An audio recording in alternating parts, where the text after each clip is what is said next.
Shalom. Hey guys, it's Jeff from Well Water Ministry with Drash Talk Monday.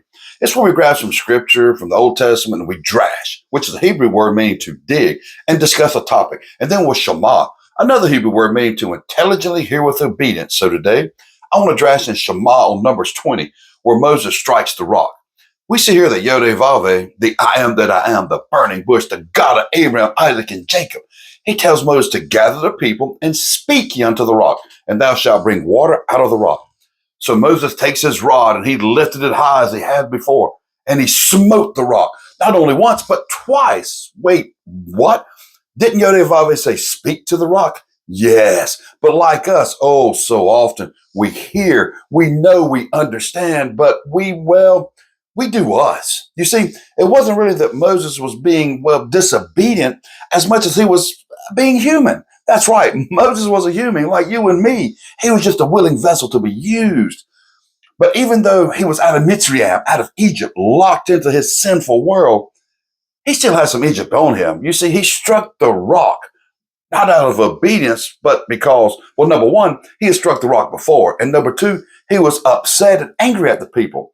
I mean, after all the people saw Yod-Heh-Vav-Heh do the 10 plagues, the Red Sea, destroying their oppressors, manna in the morning, meat at night, water from a rock. They even heard the audible voice of Yod-Heh-Vav-Heh. Oh my, how exciting. But the people still murmured, kind of like us today. So Moses, out of anger, struck the rock twice because it was what he wanted to do. Oh my, now that definitely sounds like us today. But oh, the consequences of doing what I want. Yod-Heh-Vav-Heh tells Moses this, because ye believe not. Now, believed in Hebrew is aman. It means to support, to be faithful, to trust, to establish, to morally be true. Can I say, man, and not the Hebrew word for believe, but man, screwed up again. You see, Moses unintentionally made himself God over God. Moses was given a command, exactly how Yod-Heh-Vav-Heh wanted him to act. But Moses went, man, God, I'm going to do it my way. This is more impactful if I strike the rock and not merely shema. Yes, to intelligently hear with obedience what you say. Do you see it? Moses decided to do it his way and not Yod-Heh-Vav-Heh's. Man, the Hebrew word for believe. We must believe in his word.